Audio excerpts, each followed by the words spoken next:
नमस्कार, आदाब, शुक्रिया मेरे प्यारे दोस्तों।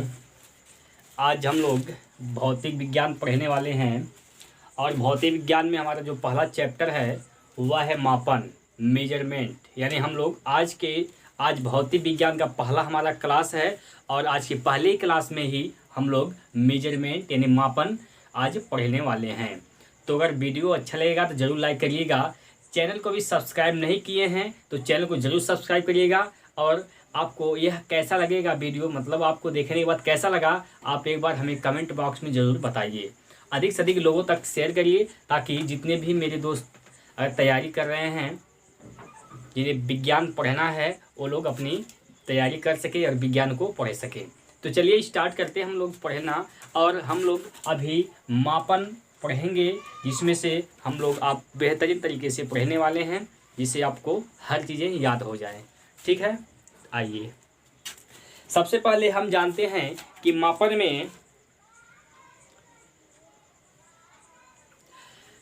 सबसे पहले हम लोग मापन में क्या पढ़ेंगे। मापन में आप लोग जानते हैं कि मापन का मतलब क्या होता है। ठीक है, मेजरमेंट मतलब किसी चीज़ को मापना, यही तो होता है मेजरमेंट, मापना। तो मापन कैसे किया जाता है, इसके क्या नियम होते हैं, सारा हम लोग इसमें डिटेल पढ़ने वाले हैं। तो चलिए सबसे पहले हम इसमें पढ़ेंगे भौतिक राशियाँ। क्या पढ़ेंगे हम लोग? भौतिक राशियाँ। भौतिक राशियाँ क्या होती हैं? चलिए यहाँ पर आप लोग हेडिंग डालेंगे भौतिक राशियाँ। भौतिक राशियाँ, भौतिक राशियाँ, आप लोग हेडिंग डालेंगे भौतिक राशियाँ, जिसे हम कहते हैं फिजिकल क्वांटिटीज। क्या कहते हैं हम लोग? फिजिकल क्वांटिटीज कहते हैं।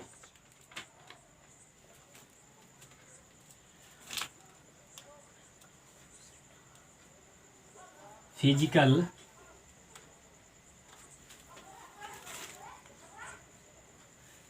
क्वांटिटीज।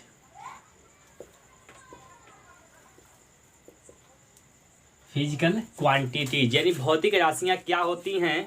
भौतिक राशि क्या होती हैं? भौतिक राशि क्या होती हैं, इसके बारे में सबसे पहले पढ़ेंगे हम लोग। सबसे पहले हम लोग ये पढ़ेंगे कि भौतिक राशि क्या होती है। ठीक है, तो आप लोग हेडिंग डाल लेंगे भौतिक राशियाँ। भौतिक राशि क्या होती है एक बार आप लोग समझ लीजिए। पदार्थ का वह गुण, पदार्थ का वह गुण जिसका मापन किया जा सके। पदार्थ का वह गुण, किसी भी पदार्थ का वह गुण जिसका मापन किया जा सके तथा उसकी मान यानी उनकी मान को संख्या के रूप में व्यक्त किया जा सके, यानी प्रदर्शित किया जा सके, संख्या द्वारा प्रदर्शित किया जा सके, उसे ही हम क्या कहते हैं? भौतिक राशि कहते हैं। आई बात समझ में आप लोगों को? पदार्थ का वह गुण जिसका मापन किया जा सके तथा उनकी मान को संख्या द्वारा प्रदर्शित किया जा सके, उसे ही हम क्या कहते हैं? भौतिक राशि कहते हैं। क्या कहते हैं? भौतिक राशि कहते हैं। ठीक है, अच्छा, भौतिक राशियों को कितने भागों में बांटा गया है, भौतिक राशियों का वर्गीकरण कितने प्रकार से किया गया है, इसको हम समझते हैं। चलिए, भौतिक राशियों का वर्गीकरण, भौतिक राशियों का वर्गीकरण, भौतिक राशियों का वर्गीकरण, भौतिक राशियों का वर्गीकरण कितने आधार पर किया गया है, किन किन आधारों पर किया गया है, इसको हम लोग पढ़ेंगे। तो भौतिक राशियों का जो वर्गीकरण है, इसको हम किसके आधार पर करते हैं? देखिए, दिशा, परिमाण, दिशा, परिमाण तथा मात्रक या मापन, मात्रक या मात्रक। देखिए, जो भौतिक राशियां हैं उनका हम वर्गीकरण किस आधार पर करते हैं? दिशा, परिमाण तथा मात्रक के आधार पर करते हैं। ठीक है, इन तीनों के आधार पर हम भौतिक राशि का वर्गीकरण करते हैं। तो सबसे पहले आप लोग इसमें लिखेंगे दिशा परिमाण के आधार पर, दिशा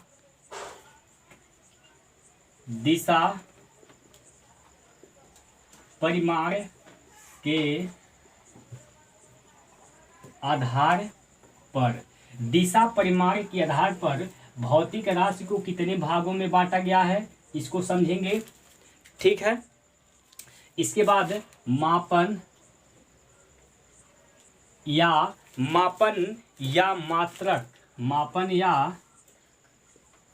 मात्रक के आधार पर भौतिक राशियों का वर्गीकरण है, कितने भागों में किया गया है। ठीक है, देखिए दिशा और परिमाण के आधार पर भौतिक राशि को 2 भागों में बांटा गया है। कितने भागों में बांटा गया है? 2 भागों में बांटा गया है।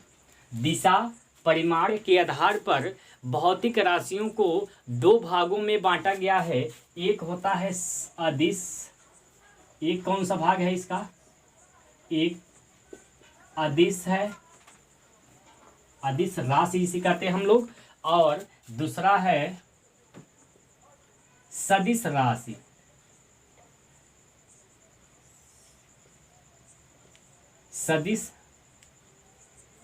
सदिश राशि। दिशा परिमाण के आधार पर भौतिक राशियों को 2 भागों में बांटा गया है, एक अदिश राशि और एक सदिश राशि। इतनी बात क्लियर है। चलिए, मापन या मात्रक के आधार पर भौतिक राशियों को 3 भागों में बांटा गया है। कितने भागों में बांटा गया है? 3 भागों में बांटा गया है। कौन कौन से भाग हैं? देखिए, एक तो है इसका मूल मात्रक। एक क्या है? मूल मात्रक है, मूल मात्रक। उसके बाद व्युत्पन्न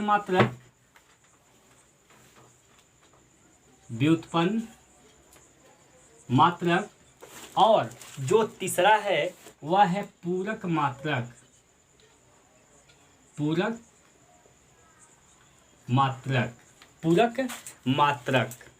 या पूरक राशियां। यहाँ पर मात्रक नहीं लिखेंगे, राशियां लिखेंगे, राशियां।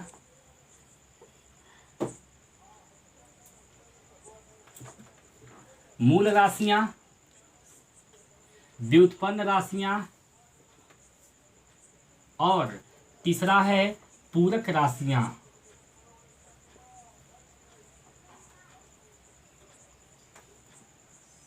ठीक है, इतनी बात आपको क्लियर है कि नहीं? एक बार कमेंट करके आप लोग बता दीजिए।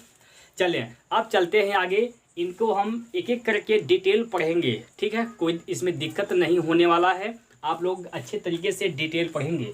सबसे पहले आप लोग हेडिंग डालेंगे अदिश राशि। क्या हेडिंग डालेंगे आप लोग? अदिश राशि। तो सबसे पहले हम अदिश राशि को पढ़ेंगे। अदिश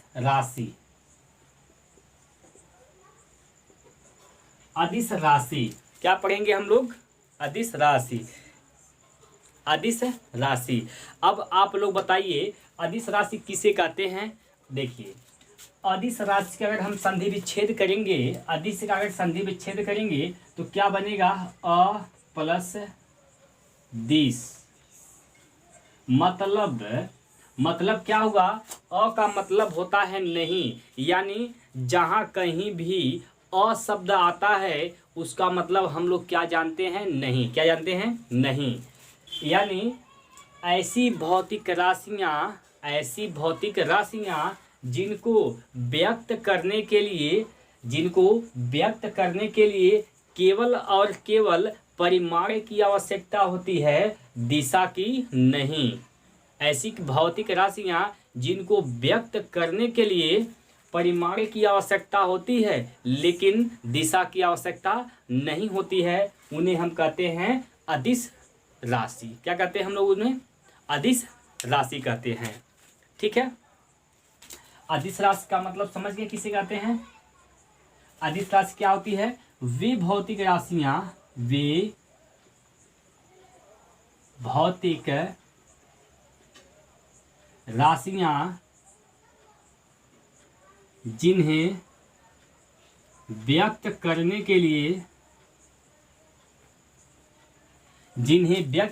के लिए केवल परिमाण की आवश्यकता होती है, परिमाण की आवश्यकता होती है, दिशा की नहीं। उन्हें हम क्या कहते हैं? अदिश राशि कहते हैं। क्या कहते हैं? उन्हें हम अदिश राशि कहते हैं। इतनी बात क्लियर है। जैसे देखिए, अदिश राशि या सदिश राशि हो, इन्हें आपको बहुत ज़्यादा नहीं रटना है, 2-4 आप याद कर लीजिए। उसके बाद आगे चलकर हर एक भौतिक राशि को बता देंगे कोई तरीका से कि उसे हम कैसे समझ सकते हैं सदिश है कि अदिश राशि है। ठीक है, अभी आपको 3, 4, 5 जो हैं उन्हें आपको याद रखना है। बाकी आप फार्मूला से, नियम है उसका, उसके आधार पर आप उसे बता सकते हैं सदिश राशि है या अदिश राशि है। क्लियर है? चलिए, तो सबसे पहले अदिश राशि का एग्जाम्पल लिख लीजिए। कुछ एग्जाम्पल आपको याद रखना है।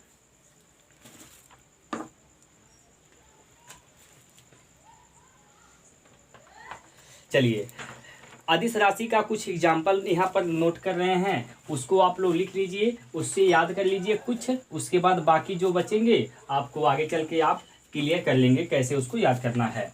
चलिए, जैसे हम बात करें दूरी क्या होती है? दूरी होती है आपकी अदिश राशि। क्या होती है? दूरी अदिश राशि होती है। चाल भी क्या होता है? अदिश राशि होती है। द्रव्यमान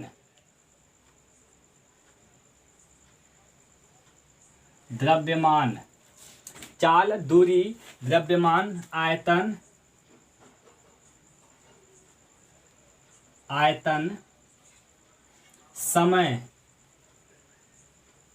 समय आदि। बस आप लोग केवल इतना ही याद रखें। बाकी आपको और सारे अदिश राशियां हैं वो आप जान जाएंगे कैसे उनको हम पहचान करते हैं। ठीक है, चलिए अब हम बात करते हैं सदिश राशि की। सदिश राशि क्या होती है? अगला हेडिंग होगा हमारा सदिश राशि।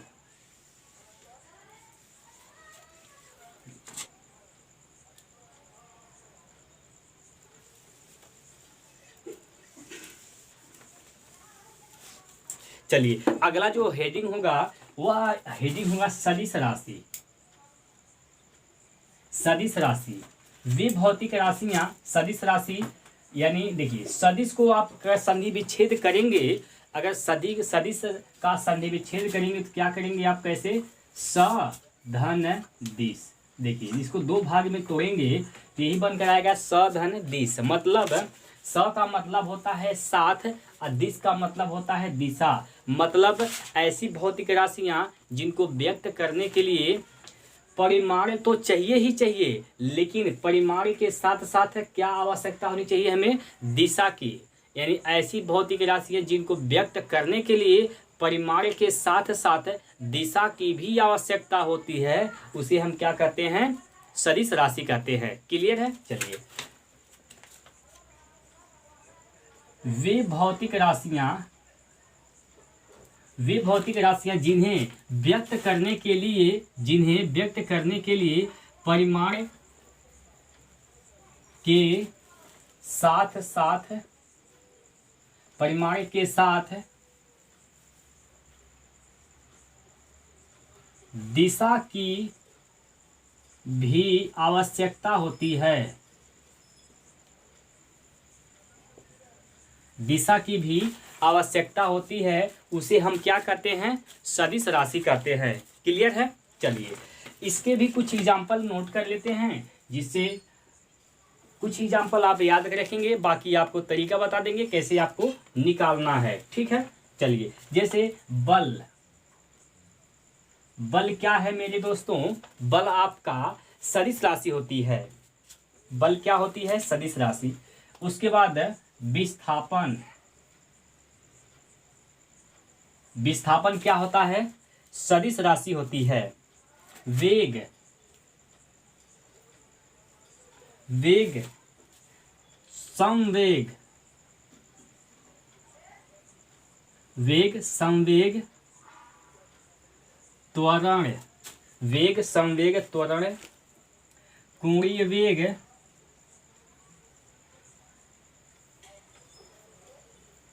कोणीय वेग, चुंबकीय तीव्रता, चुंबकीय तीव्रता,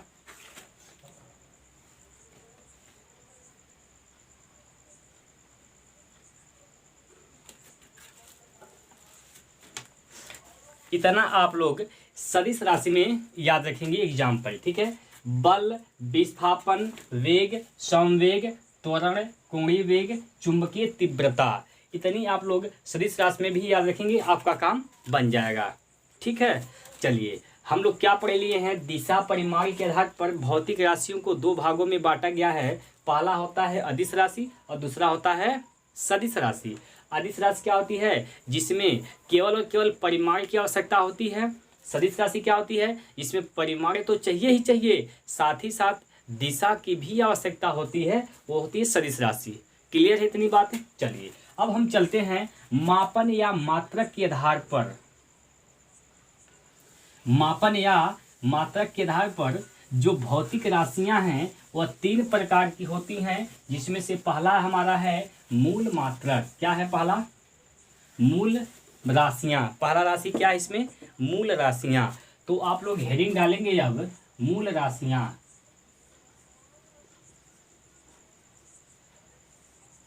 मूल राशियां, ठीक है।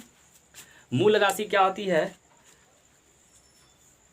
देखिए, मूल राशि वह होती है जिन्हें व्यक्त करने के लिए किसी अन्य राशि को उपयोग में नहीं लेते हैं, यानी किसी अन्य राशि पर डिपेंड नहीं होती है, उसे ही कहते हैं हम लोग मूल राशियां।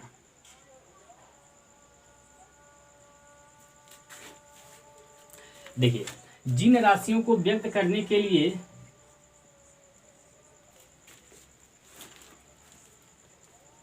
जिन भौतिक राशियों को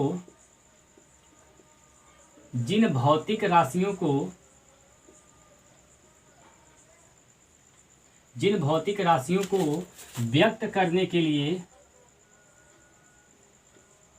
जिन भौतिक राशियों को व्यक्त करने के लिए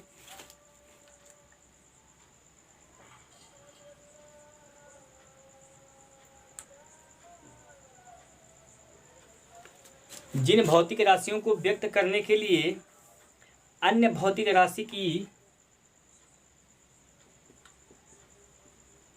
अन्य भौतिक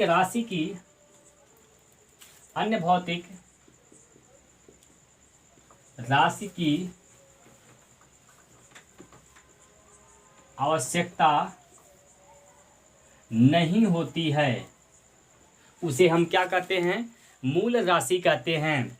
कोई भी भौतिक राशि है जिनको व्यक्त करने के लिए किसी अन्य भौतिक राशि की हमें जरूरत ना पड़े, ना उसकी आवश्यकता हो, उसे ही हम क्या कहते हैं? मूल राशि कहते हैं। अगर इनकी हम संख्या की बात करें तो इनकी जो संख्या होती है, इनकी संख्या कितनी है? कुल 7 है। तो मूल राशियों की संख्या कितनी होती है? 7 होती है। मूल राशियों की संख्या कितनी होती है? 7 होती है। ये 7 कौन कौन से हैं? चलिए यहाँ नोट कर लीजिए आप। ये 7 जो भौतिक राशियां हैं, मूल राशि, जो 7 मूल राशियां हैं वो कौन कौन सी होती हैं? चलिए नोट कर लीजिए इसे। लंबाई होती है,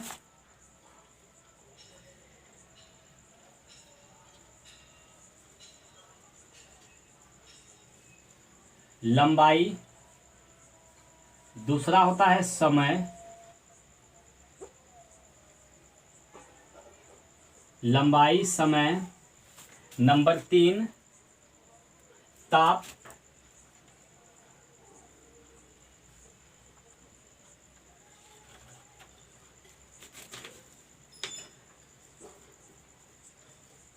द्रव्यमान। चौथा नंबर लिखिए ताप। नंबर 5 विद्युत धारा, विद्युत धारा। नंबर 6 ज्योति तीव्रता, ज्योति तीव्रता। नंबर 7 पदार्थ की मात्रा,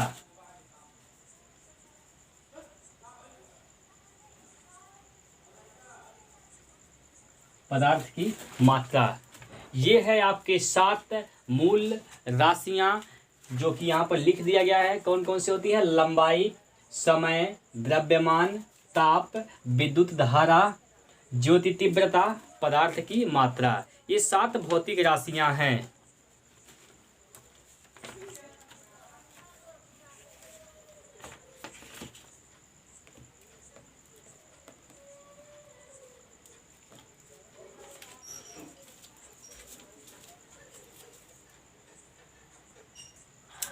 है ना? चले आगे हम लोग अब मूल राशि के बाद अगला है व्युत्पन्न राशियां। अगली राशि है व्युत्पन्न राशि। नंबर 2 व्युत्पन्न राशि। व्युत्पन्न राशि क्या होती है? व्युत्पन्न राशि क्या होती है? चलिए ध्यान से समझिएगा। व्युत्पन्न राशि क्या होती है? मूल राशियों से उत्पन्न,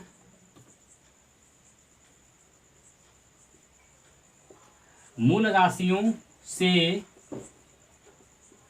उत्पन्न भौतिक राशि को ही हम क्या कहते हैं? व्युत्पन्न राशि कहते हैं। मूल राशि से उत्पन्न भौतिक राशि को ही व्युत्पन्न राशि कहते हैं। जैसे बात करते हैं अगर हम एग्जाम्पल की, तो एग्जाम्पल में लिखेंगे चाल। चाल क्या है? व्युत्पन्न राशि है। ठीक है। चाल हो गया क्षेत्रफल, क्षेत्रफल ये भी व्युत्पन्न राशि है।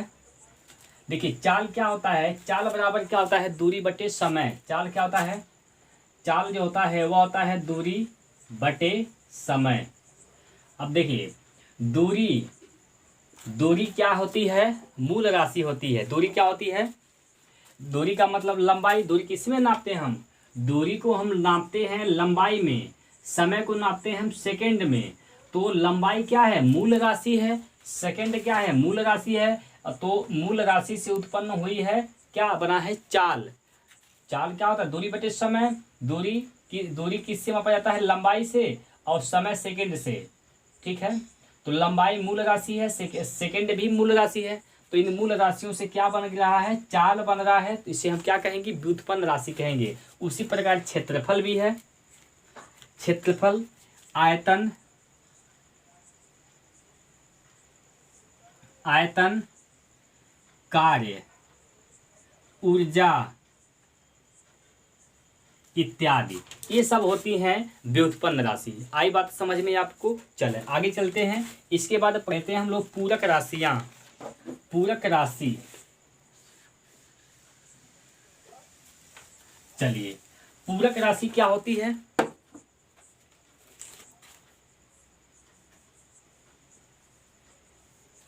पूरक राशि क्या होती है? देखिए पूरक राशि वह होती है जो ना तो न ही मूल राशि हो, जो ना तो मूल राशि हो और ना ही, जो ना तो मूल राशि हो और ना ही व्युत्पन्न राशि हो।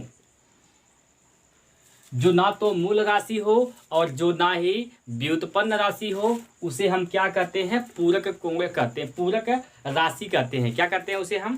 पूरक राशि कहते हैं। जैसे इसका कुछ एग्जाम्पल है, 2 एग्जाम्पल है, नोट कर लीजिए। जैसे समतल कोण, समतल कोण, समतल कोण, घन कोण, घन कोण को ही हम क्या करते हैं, ठोस कोण कहते हैं। ठोस कोण यानी घन कोण या ठोस कोण। इसके दो एग्जाम्पल हैं पूरक के। पूरक राशि के दो एग्जाम्पल हैं। क्या क्या होता है, एक होता है समतल कोण, एक होता है ठोस कोण या घन कोण। क्लियर है? चलें, इतनी बात आपको समझ में आ गई होगी। अब हम बढ़ते हैं आगे, अब हम चलते हैं आगे।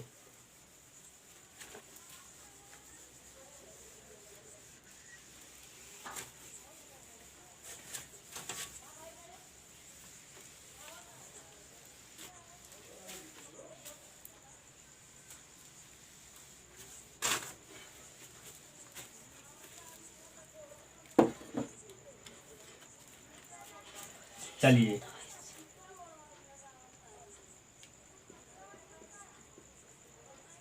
भौतिक राशि का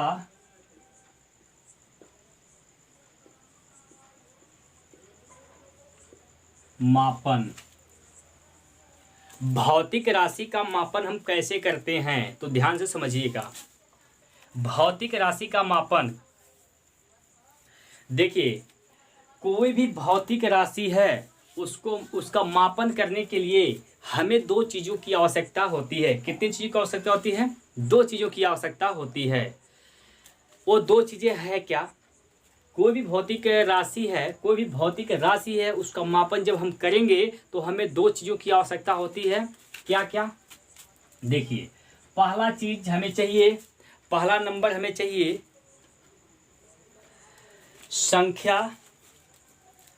संख्यात्मक मान। पहला नंबर हमें क्या चाहिए? संख्यात्मक मान। दूसरा नंबर क्या चाहिए हमें? मात्रक। यही दो चीज़ों की हमें आवश्यकता होती है। कोई भी भौतिक राशि है, अगर हम उसको व्यक्त कर रहे हैं तो उसका मापन कर रहे हैं तो हमें इन दो चीज़ों की आवश्यकता होती है। जैसे एग्जाम्पल के तौर पर आप समझिए, जैसे अगर हम कहते हैं, अगर आप दुकान पर जाइए और कहिए हमें चीनी चाहिए 5। कितना? 5।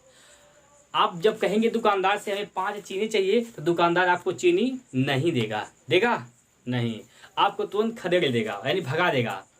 बोलेगा भाई क्या बोल रहा है, नहीं समझ में आ रहा है। अच्छा, दूसरी दुकान पर जाएंगे जब, तो वहाँ पर आप बोलेंगे हमें चीनी चाहिए केजी। अब बताइए क्या आपको चीनी मिलेगा? आपको चीनी नहीं मिलेगा, क्योंकि केजी चाहिए, कितना चीनी चाहिए यह जानकारी आप नहीं दे रहे हैं। तब अगर आप ऐसे बोलेंगे कि हमें 5 किलो चीनी चाहिए, अब बताइए क्या आपको चीनी मिलेगा कि नहीं मिलेगा?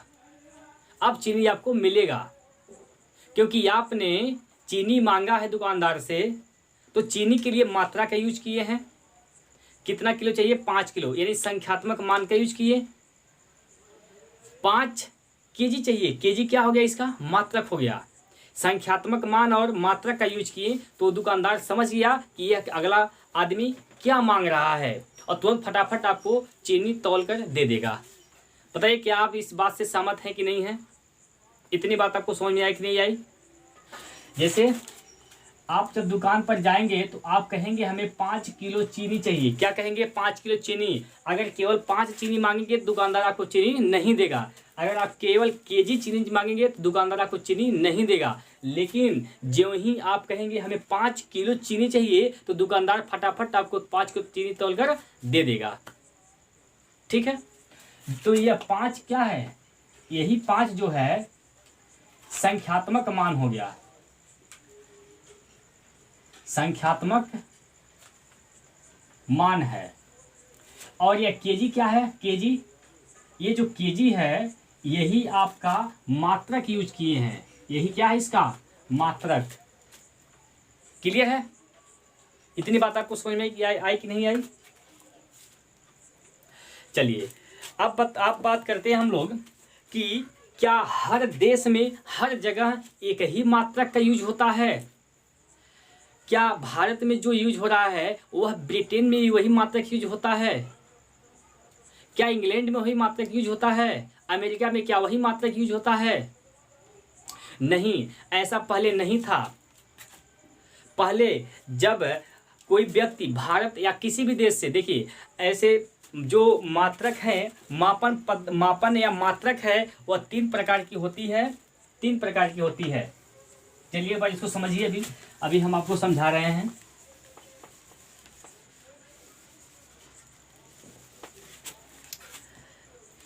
जो मापन पद्धति, मापन होती है, मापन या मात्रक, मापन या मात्रक पद्धति,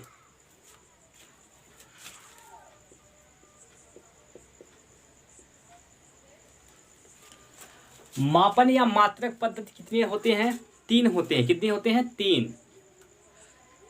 अगर कोई व्यक्ति यहाँ भारत में 5 किलो चीनी मांग रहा है, तो ब्रिटेन में 5 किलो चीनी मांगेगा तो वह नहीं पाएगा। आज तो पा जाएगा, लेकिन कुछ समय पहले ऐसा नहीं था।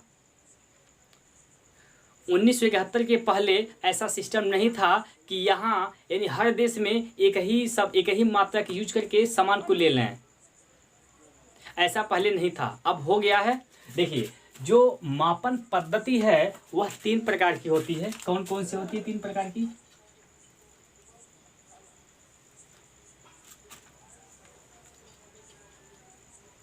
मापन पद्धति 3 प्रकार की होती है। कौन कौन सी 3 प्रकार की पद्धति होती है? एक होती है सीजीएस पद्धति।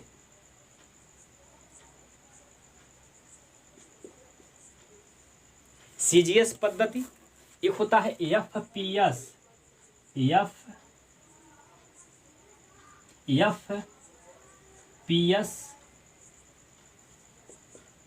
पद्धति, और एक होता है एमकेएस पद्धति।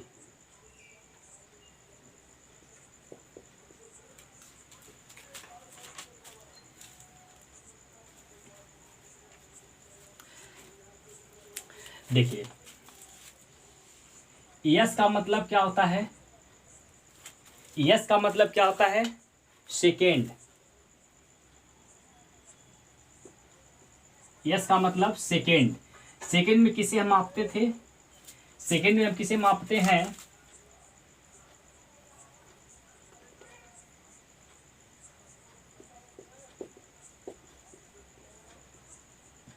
समय को। किसे मापते हैं सेकेंड में? समय को। जी का मतलब है ग्राम। ग्राम में हम क्या मापते थे? ग्राम में क्या मापते हैं? द्रव्यमान। क्या मापते हैं? द्रव्यमान मापते हैं। सी का मतलब होता है सेंटीमीटर। सेंटीमीटर में क्या चीज मापा जाता था? सेंटीमीटर में मापते हैं हम लोग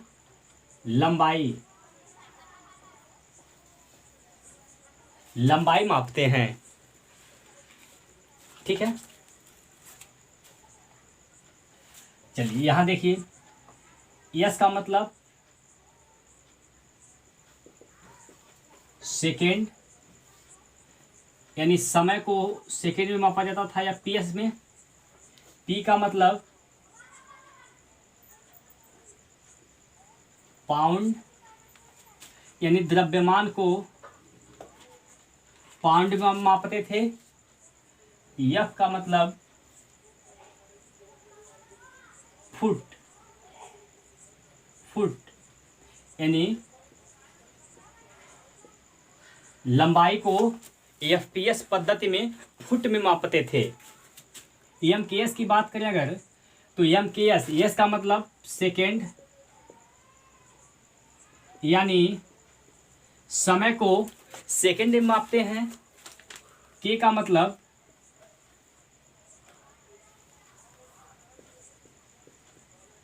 किलोग्राम। किलोग्राम में किसको मापते हैं? द्रव्यमान को। के का मतलब, एम का मतलब होता है मीटर, यानी मीटर से क्या मापते हैं? लंबाई को। ठीक है, अब बताइए इन तीनों सिस्टम में, तीनों पद्धति में ऐसा कौन सा मात्रक था जो सब में सेम है? यानी इसमें भी वही है, इसमें भी वही है, इसमें भी यही है। तो आप देख रहे हैं सेकेंड यानी समय, समय के लिए तीनों जगह है, तीनों में यानी CGS, FPS, MKS, तीन के तीनों पद्धति में, तीनों सिस्टम में सेकेंड के लिए हम किसका यूज करते थे? समय। यानी समय के लिए हम किसका यूज करते थे? सेकेंड का। क्लियर बात इतनी? लेकिन बाकी अन्य चीजें जो हैं सब अलग अलग है। अब यहां से एक चीज गड़बड़ हो गया क्या? अगर आप देखिए ये CGS पद्धति था, CGS पद्धति जो है यह फ्रांस में चलता था, इसे फ्रांसीसी पद्धति भी कहते हैं। फ्रांसीसी पद्धति कहते हैं और इसे मीट्रिक पद्धति भी कहते हैं। फ्रांसीसी और मीट्रिक पद्धति कहते हैं। ये FPS की बात करते हैं तो यह ब्रिटेन में चलता था, इसे ब्रिटिश पद्धति कहते हैं, ब्रिटिश पद्धति कहते हैं। और इन दोनों देशों को छोड़कर बाकी हर जगह है लगभग MKS पद्धति चलती थी। ब्रिटेन फ्रांस को छोड़कर अन्य जगह MKS पद्धति चलती थी। ये दो जगह ऐसा था कि एक जगह CGS चलता था, एक जगह FPS चलता था। अब बताइए अगर कोई व्यक्ति यहाँ से यहाँ जाए, ब्रिटेन में जाए, अगर कोई व्यक्ति यहाँ से यहाँ वाला व्यक्ति जो MKS सिस्टम जानता है, अगर वह ब्रिटेन में जाएगा तो बताइए क्या सामान खरीद पाएगा? नहीं खरीद पाएगा। अगर यहाँ ब्रिटेन वाला व्यक्ति, अगर जैसे देखिए अगर ब्रिटेन का व्यक्ति यहाँ का MKS सिस्टम का व्यक्ति ब्रिटेन में जाएगा, अगर वह कहेगा हमें 1 किलो आलू चाहिए, क्या चाहिए? 1 किलो आलू, तो बताइए क्या यह FPS पद्धति वाला यानी ब्रिटिश वाला उसे 1 किलो आलू दे पाएगा? नहीं दे पाएगा, क्योंकि यहाँ पर द्रव्यमान के लिए किलो का यूज नहीं करते थे, यहाँ पर क्या करते थे? पाउंड का यूज करते थे। लेकिन अगर यही व्यक्ति फिर अगर चला जाए CGS पद्धति वाले के यहाँ यानी फ्रांस में, वहाँ भी वही मांगे 1 किलो आलू, तो बताइए क्या वह CGS पद्धति वाला व्यक्ति यानी फ्रांसीसी व्यक्ति क्या उसे 1 किलो आलू दे पाएगा? नहीं दे पाएगा। क्यों? क्योंकि CGS पद्धति में द्रव्यमान के लिए हम किलोग्राम का यूज नहीं करते हैं, किसका करते थे? ग्राम का यूज करते थे।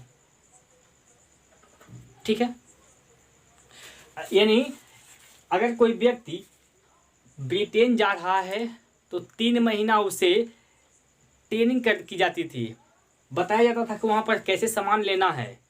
फ्रांस जाता है 3 महीना उसकी ट्रेनिंग होती थी, उसके बाद वह ट्रेंड होता था, तब वहाँ पर वह जाकर सामान खरीद सकता था। अब मामला गड़बड़ा गया। अब बताइए क्या इस प्रकार से सिस्टम चलेगा तो क्या हर जगह हर कोई व्यक्ति जाकर सामान आसानी से खरीद पाएगा? नहीं खरीद पाएगा। अब भैया क्या किया जाए इसमें? अब हमारे गजोदर भैया गए यहाँ से सामान खरीदने, लेकिन भाई यहाँ पर सामान तो पाए नहीं, यहाँ भी गए सामान नहीं पाए, तो बोझ गए, मामला गड़बड़ है। उन्होंने क्या किया? जो अंतर्राष्ट्रीय जो मापतौल संस्था है वहाँ पर पहुँचे, बोले भैया अगर इस प्रकार से सिस्टम चलेगा तो जनता खाने पीने मर जाएगी, सामान पाएगा ही नहीं, इसके लिए उपाय कोई खोजा जाए। अब इसके लिए वैज्ञानिकों ने उपाय खोजना स्टार्ट कर दिया। वैज्ञानिकों ने उपाय क्या खोजा कि भाई अब बताइए हम किसको एक ऐसे किस पद्धति को हम लेकर चलें, किस पद्धति को हम ऐसा करें कि उसको सब लोग जानते हों, यानी कौन से पद्धति को आधार बनाया जाए, एक अलग सिस्टम बनाया जाए, किस पद्धति को आधार बनाकर एक अलग सिस्टम बनाया जाए जो पूरे देश में लागू किया जाए। वैज्ञानिकों के दिमाग में बात चल रही थी। अब आप बताइए CGS पद्धति वाला व्यक्ति केवल फ्रांस में जानता है, FPS पद्धति केवल ब्रिटेन में चलती थी, बाकी अन्य जगह MKS पद्धति चलती थी। अब आप एक एग्जाम्पल के तौर पर, एग्जाम्पल के माध्यम से बताइए, जैसे मान लीजिए एक एक यह क्लास है, एक क्लास है यह। इसमें दो लोग हैं, दो लोग इसमें हैं जो अंग्रेजी जानते हैं, यानी अंग्रेजी पढ़ना चाहते हैं। ये दो लोग व्यक्ति ऐसे हैं जो अंग्रेजी पढ़ते हैं, और एक क्लास यहां भी है।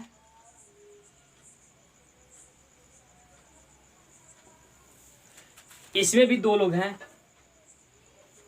ये लोग हिंदी पढ़ते हैं। क्या पढ़ते हैं? हिंदी पढ़ते हैं, ठीक है। एक क्लास और है, इसमें ज्यादा लोग हैं,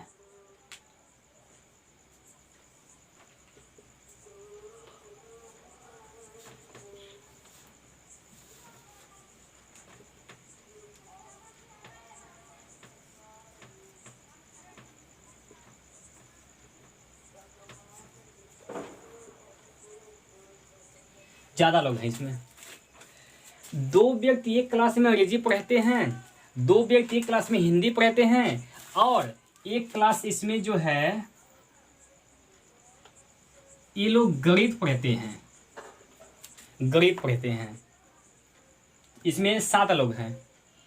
अब बताइए, कोई मास्टर या कोई टीचर जो अध्यापक है इस क्लास में जाएगा, पूछेगा भाई कौन सा विषय पढ़ोगे, तो दो व्यक्ति खड़ा कर दिए हाथ कि हम अंग्रेजी पढ़ेंगे, दो व्यक्ति हाथ ऊपर कर दिए कि हम हिंदी पढ़ेंगे, लेकिन 7 लोग ऐसे हैं हाथ ऊपर कर दिए कहें हम क्या पढ़ेंगे, गणित पढ़ेंगे। अब बताइए, मास्टर जो है क्या अंग्रेजी वाले के साथ जाएगा, क्या हिंदी वाले के साथ जाएगा, क्या गणित वाले के साथ जाएगा? बताइए किसके साथ जाएगा मास्टर? जो अध्यापक पढ़ाने के लिए आया है, क्या वह अंग्रेजी पढ़ाएगा, क्या वह हिंदी पढ़ाएगा, क्या वह गणित पढ़ाएगा? जिसकी संख्या ज्यादा होती है उसी के अनुरूप लोग जाते हैं। यहाँ पर केवल 2 लोग, यहाँ 2 लोग, लेकिन यहाँ 7 लोग। संख्या किसका ज्यादा? जिसका संख्या ज्यादा वही चुनाव जीतता है। जो चुनाव में जो व्यक्ति ज्यादा वोट पाता है वही व्यक्ति चुनाव जीतता है। यहाँ पर 7 लोग हाथ ऊपर किए हैं गणित पढ़ने के लिए, यहाँ 2 व्यक्ति अंग्रेजी हिंदी पढ़ने के लिए। तो संख्या किसका ज्यादा है? गणित वाले का। तो टीचर अध्यापक क्या पढ़ाएंगे? गणित पढ़ाएंगे। अब देखिए, यहाँ पर ये केवल एक देश में चलता था, ये भी एक देश में चलता था, लेकिन एमकेएस सिस्टम इन दोनों को छोड़कर बाकी अन्य देशों में एमकेएस सिस्टम चलता था। तो जो अंतर्राष्ट्रीय मापतौल संस्था थी वह एमकेएस पद्धति को आधार माना, और एमकेएस पद्धति को आधार मानकर ही एक अन्य सिस्टम बनाया, एक अन्य पद्धति बनाई जिसका नाम रखा गया एसआई सिस्टम, एसआई पद्धति। यानी जो एमकेएस सिस्टम है, इसी एमकेएस सिस्टम से ही इसे मॉडिफाई किया गया और इसी से बना, क्या बना? SI system. एसआई सिस्टम जिसे हम कहते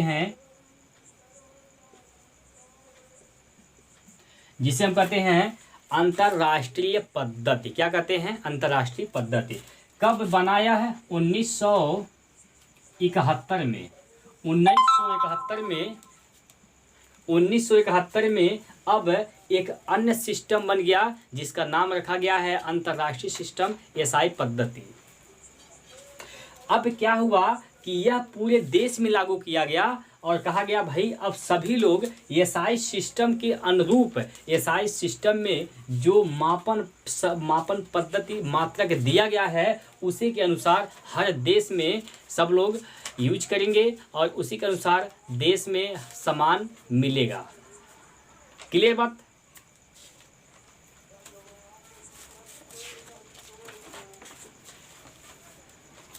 तो अब जो है, अब हर देश में एसआई सिस्टम ही चलती है। अब हर देश में कौन सा सिस्टम चलता है? एसआई सिस्टम चलती है। और ये एसआई सिस्टम कब बनाया गया? 1971 में। 1971 में अंतर्राष्ट्रीय मापतौल पद्धति अधिनियम के द्वारा 1971 में एसआई सिस्टम बनाया गया। और यह किसके आधार पर बनाया गया? एमकेएस पद्धति के आधार पर बनाया गया, क्योंकि एमकेएस पद्धति लगभग हर देशों में जानते थे और सीजीएस पद्धति केवल एक देश में फ्रांस में जानते थे और एफपीएस पद्धति केवल ब्रिटेन में जानते थे। क्लियर बात? तो आज के लिए हम इतना ही रखते हैं, बाकी कल मिलते हैं अगली क्लास में आप लोगों के सामने। तो आप लोग इतना पढ़िए, पहले रिवाइज करिए, फिर आपको अगली क्लास में इससे हम आगे बढ़ेंगे। ठीक है? अगर वीडियो आपको कैसा लगा है एक बार कमेंट बॉक्स में जरूर बताइए। चैनल को लाइक करिए, वीडियो को लाइक करिए, चैनल को सब्सक्राइब करिए। ठीक है? चलिए, धन्यवाद आप लोगों का।